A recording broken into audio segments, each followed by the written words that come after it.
Vous voyez, je crois que tout à l'heure, je dénonçais votre politique comptable et financière et non pas votre politique, si je puis dire, votre politique comptable et financière qui empêche finalement d'avoir une véritable politique pour l'ensemble des Aixois. Je m'explique.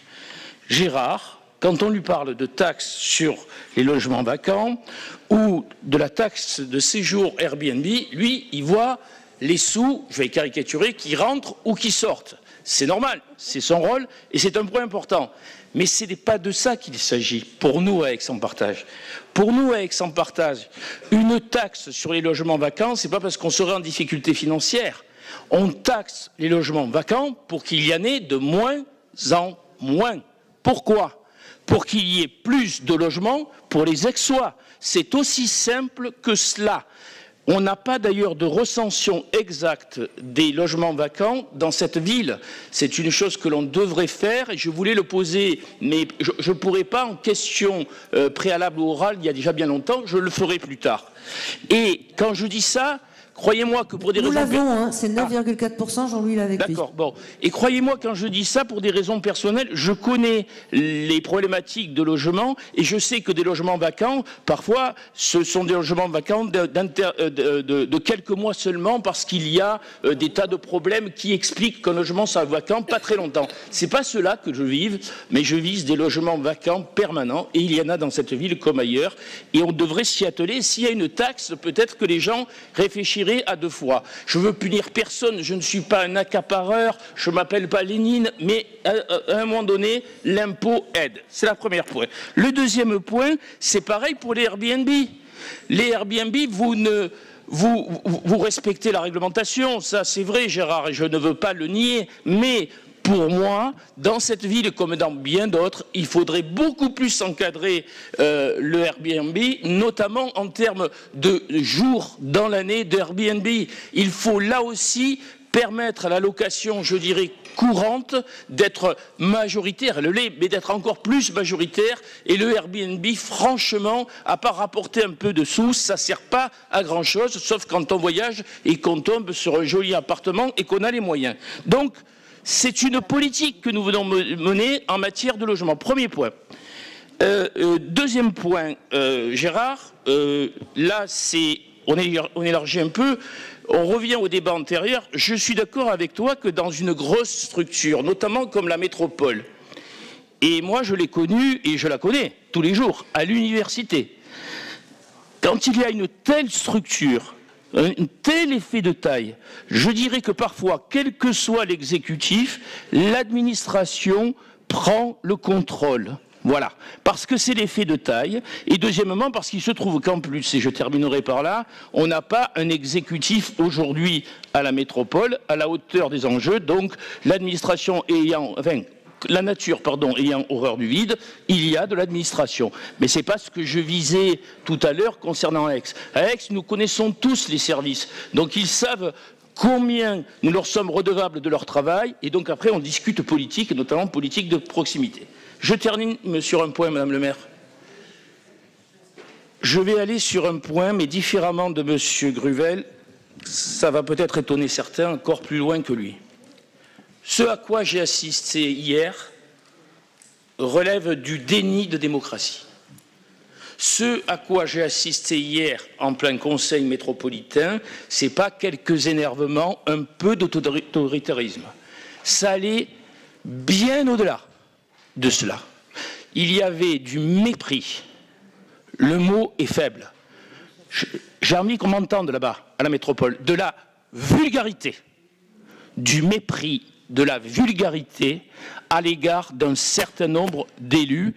Ça m'a touché parfois, ça a touché parfois des élus du printemps marseillais, et là, c'est pas la première fois, mais encore plus, ça vous a touché directement.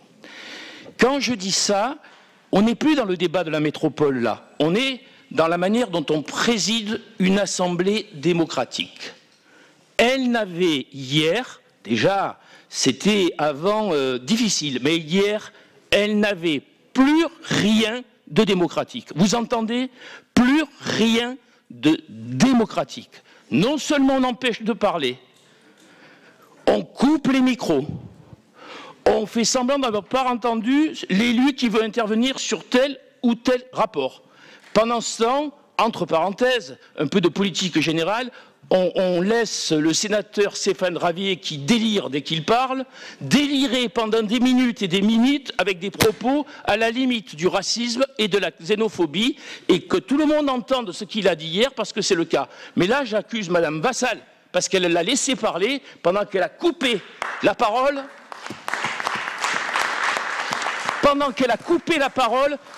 aux élus républicains qui, eux, se tenaient bien, de droite ou de gauche. Ça a touché le printemps marseillais à un moment donné, mais là, hier, ils étaient un peu gentils avec elle, et ça a surtout touché Aix cette fois-ci. Et puis, il y a eu pire. Il y a eu pire, et je ne fais pas de la démagogie en disant ça. J'ai vu notre maire. Il se trouve que je n'ai pas voté pour elle. Enfin, de toute façon, c'était pas elle, c'était... Ne l'oublions pas, sa maman qui se présentait la fois dernière. Mais je suis de l'opposition. Mais j'ai vu le premier magistrat de la ville d'Aix se lever, essayer de parler dans un brouhaha invraisemblable. Et le mépris, non seulement était total, mais M. Gruvel a raison. À ce moment-là, je ne fais pas de la démagogie. On n'a plus parlé de Sophie Joissains, on a parlé d'Aix-en-Provence. Et on a parlé des Aixois, considérant que les Aixois et Aix-en-Provence ne jouaient pas, entre guillemets, le jeu métropolitain, ça encore on peut le dire, mais que d'une certaine manière, ils étaient ceux qui empêchaient finalement la politique de Mme Vassal, sans doute ne veut-elle aucune opposition, de se dérouler tranquillement. On a porté atteinte aux citoyens aixois. C'est très, très, très grave de le faire ainsi. J'ai souvent dénoncé, quand même ici, quand on se laisse aller, certains disent les Marseillais à Marseille. Et je vous ai toujours dit qu'il ne fallait pas prendre les choses comme cela. Je vous ai toujours dit que le débat ne devait pas être Aix-Marseille, Marseille contre Aix. Donc je ne suis pas en train de ranimer de vieilles querelles. Mais en revanche, hier, ce que j'ai entendu sur les élus aixois, sur son premier magistrat et sur les citoyens aixois de manière générale était littéralement sidérant. À ce sujet, je consulterai mon groupe, mais nous sommes 2 élus métropolitains. Nous allons faire une lettre à Madame Vassal, un communiqué de presse ouvert pour dénoncer les conditions dans lesquelles a eu lieu hier les votes, les rapports, notamment sur l'intérêt métropolitain et sur le budget. Pour notre part, elle va nous compter comme ayant dit oui au budget. En fait, avec Claudie, si je puis dire, on était tellement estomaqués, comme on dit chez nous, qu'on n'a plus rien dit. Ce matin, j'ai écrit à la métropole pour qu'ils ne tiennent, que nous avons décidé de ne pas participer au vote. Et devant le déni de démocratie, un élu de la République qui ne pouvait même plus voter hier. Voilà ce que je voulais dire.